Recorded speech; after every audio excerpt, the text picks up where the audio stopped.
today I wanted to do a review of this saber right here. This is the Soresu from Kybers Sabers by Upstone on Amazon. Now that's a mouthful. Kybers Sabers is the maker, Upstone is the seller on Amazon. I did a review a while back of their basic series. This saber is one of the standard series, which is the upgrade on the basic series. The specific model is the Soresu, though there are a few different models of this saber. Ataru, I forget what the others are, but they're all named after lightsaber forms. So the Soresu itself, I believe, was designed more for spinning, and it's balanced accordingly. So I wanted to give you an intro to this saber. I'll talk about features and what makes the standard series sabers standard as opposed to the basic ones. And we'll talk about design and install. But first, let's give you a look at the saber.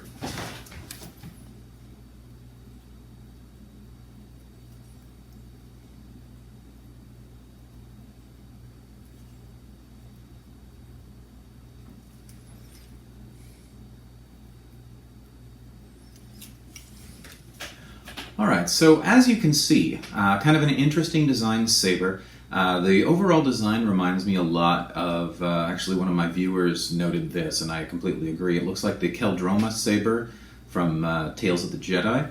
But the overall design features sort of a choke point right here, a bulge right here. It tapers, and these claws right here aren't really claws. They ride right next to the saber itself. But you can kind of hear them cling. So choke point here where the button is, claws up at the top. This part right here looks like concentric rings, but it is not. It is actually a spiral design. So if I just put my thumbnail in this design and twist the saber, it spirals down to the bottom.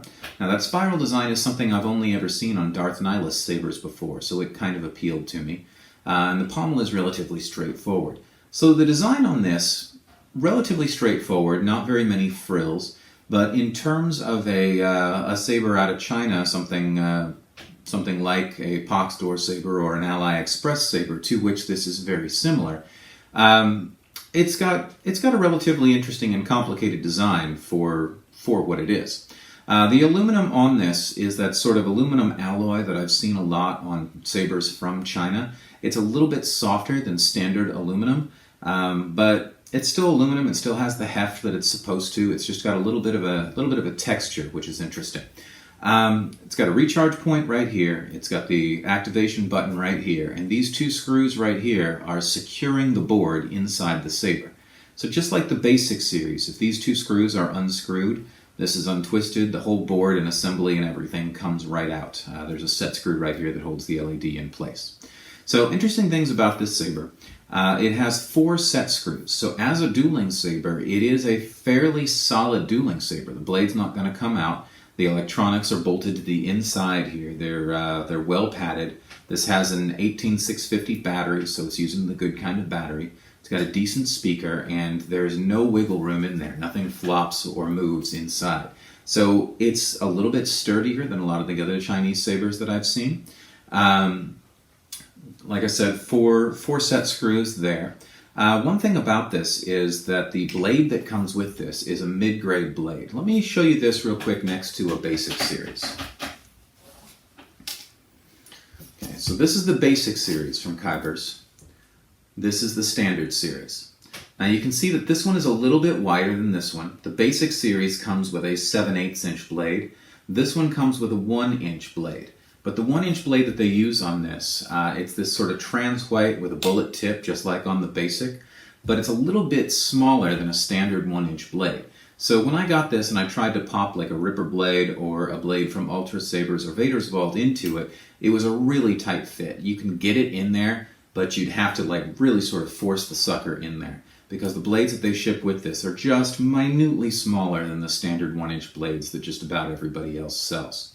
I did find one of my Ripper blades. This is a 3/4 inch Ripper blade with an adapter, and this adapter is just a little bit smaller than a standard blade, and so that one fit in there just perfect.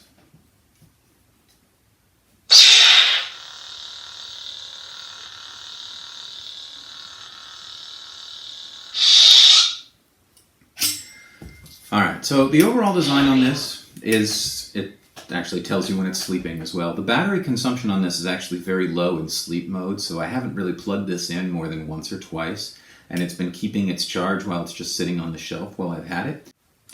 But the weight and heft on this is actually really nice. This is a very usable Saber in terms of weight. In terms of features, it's a lot like the Basic series. So the Basic series board has a little pulse that you can feel when you hold the button down. If you hold it down for one pulse, it turns on the Saber. If you hold it down for 2 pulses, it switches between the Soundfonts. And if you hold it down for 3 pulses, it switches into mute mode. Unlike the Basic Saber has 3 fonts, this one has 5. So let me go ahead and show you those 5 fonts.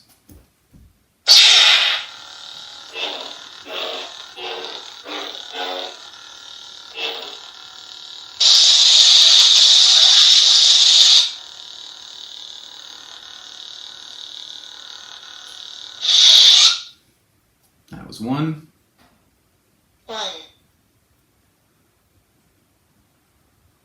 2.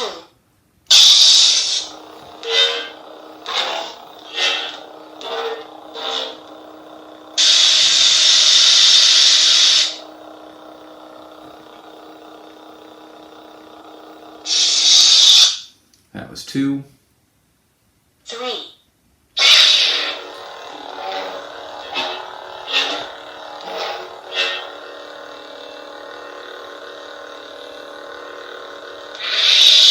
Okay, now those 3 fonts are the same as the Basic. 4 and 5 are different. 4.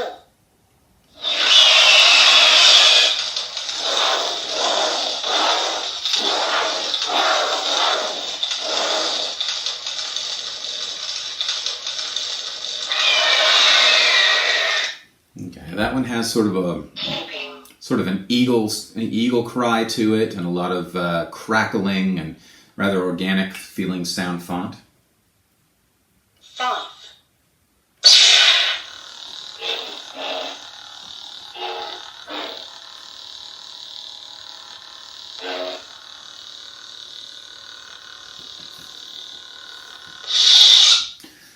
Okay, so the sound fonts, while sound font 4 is kind of interesting and very different, the other sound fonts are all sort of nearly interchangeable Jedi Buzz sort of sound fonts. So, and there's variety. One of them's a little bit more bassy than the others, but for the most part, the 4 sound fonts are rather interchangeable as far as I'm concerned. So the sound font advantage is that 4th one, which is kind of interesting.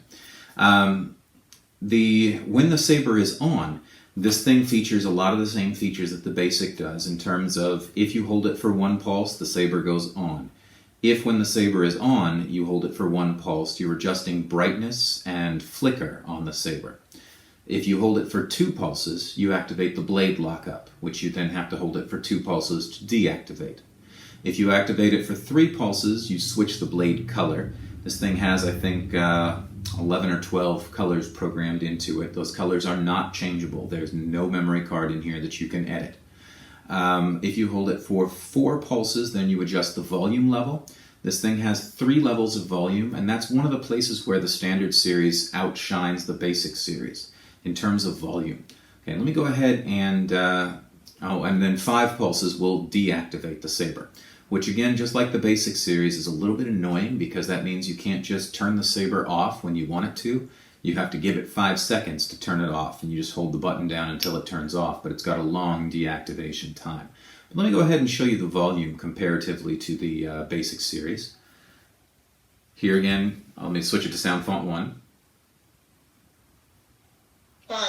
Okay, this font is the same for each, or for the Basic and the Standard, but here is the Standard.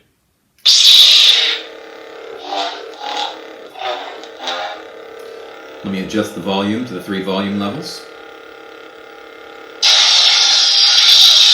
Oh, that's flash on flash, sorry. There's low volume. Medium. High volume.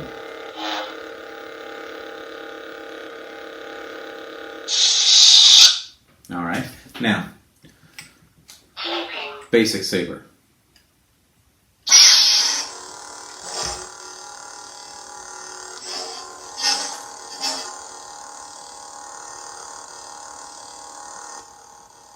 Low volume, mid volume, high volume.